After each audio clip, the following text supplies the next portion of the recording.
on, everyone? Got a brand new movie review for you guys today, and today I'm discussing Shawn Anders' new film, Instant Family. Family is directed by Shawn Anders and also written by Shawn Anders and John Morris, and the film tells the story about a couple finding themselves in over their heads when they decide to adopt 3 children. Now, this film stars Mark Wahlberg, Rose Byrne, and Isabela Moner, who was most notably is going to be Dora the Explorer, and was also most notably in Sicario earlier this year. Now, this was a movie I was kind of looking forward to. I heard some little good buzz about it, and I gotta say this, I got to meet Shawn Anders, and I'm actually a big fan of him. I love that he wrote She's Out of My League. I love that him and John Morris wrote this. I think it's just a brilliant rom-com, and they've written some other good films too. Now, don't get me wrong, I did not like Daddy's Home 2 last year. I liked the first one, but I didn't like the second one. I thought the second one was kind of just to me, but I gotta say, Instant Family is a very thoughtful, heartwarming comedy, and I would be saying this even if I didn't meet the guy. I mean, the guy was great to meet. He was such a nice, pleasant surprise, and you guys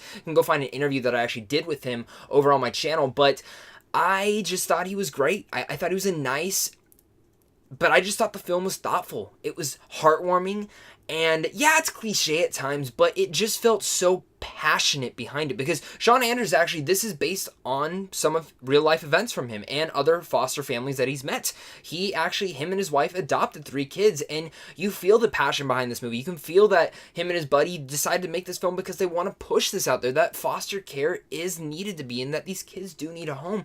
And I loved seeing all the little elements and getting a little bit know of him. It's cool to see how much of Instant Family, see how much this film really is true to the foster care, and seeing how they show the teenagers off to the side in one scene, and no one really wants to talk to them, and he was saying that this is real, and it feels real. The film feels realistic. Things I appreciated so much about this movie is that the thing I didn't really like about Daddy's Home 2 was it just went too off the walls. It was too wacky, and I don't mind my comedies being wacky at all, but I feel like the strongest part about this movie was the fact that, yeah, some of the moments can be a little bit wacky, but you can believe that the parents would do these things. You can believe the kids would do these things because they feel so realistic in what's going on, and all the humor falls in those realistic manners, and it turns out to be a very realistic, thoughtful family comedy that, yes, I will say, does say the F word at one point, but it's a family comedy. Most families do sometimes run amok and say the F word at one point, or run amok and say a curse word at one point, but it works. And I think this is a film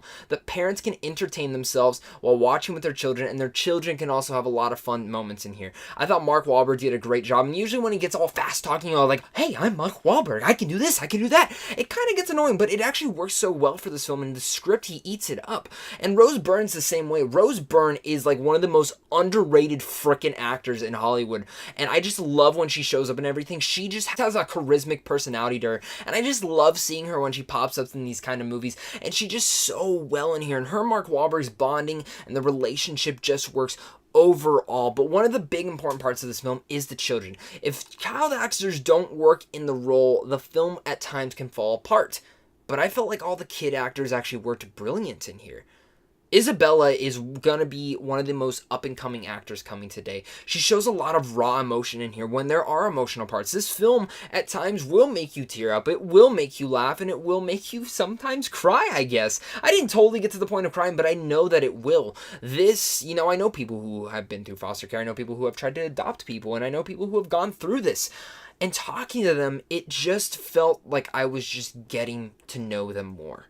Even though I wasn't personally with them, but I was watching a movie, and I love when movies can make me do that, where they don't feel informative, they don't feel like preachy over the head, but they're informing me still about something that needs to be said, and I just loved all the passion that Shawn Anders put into it. I think this is easily his best directed film. It's probably one of his best written films with John Morris, and it just overall was a very entertaining time that had heartwarming elements, and I think if you're gonna go see a film with your family on Thanksgiving, Instant Family is one of the best films I can say to go see, that and Green Book specifically. All that said, I'm gonna give Instant Family a B. Very surprised by this film. I didn't know what to expect from it. I thought the trailers were cute, but I found myself laughing. I found myself smiling and leaving the theater with a big smile and grin on my face. I'm curious to hear your guys' thoughts on Instant Family, so let's discuss it down below in the comments. Tell me what your guys' thoughts are on Instant Family. Are you guys looking forward to this? Are you not? Let's talk about it down below in the comments, and tell me. I'd really like to hear it. Are you a part of the foster care? Do you know anyone that is? Let's hear some stories down below in the comments. I can't wait to talk with you guys. So guys, if you guys are new here, hit up Sandwich on Films also down below, because right down there you guys can get into advanced movie screens. You can check out some movie news, news, and even some movie reviews. Guys, of course, until next time, stay classy.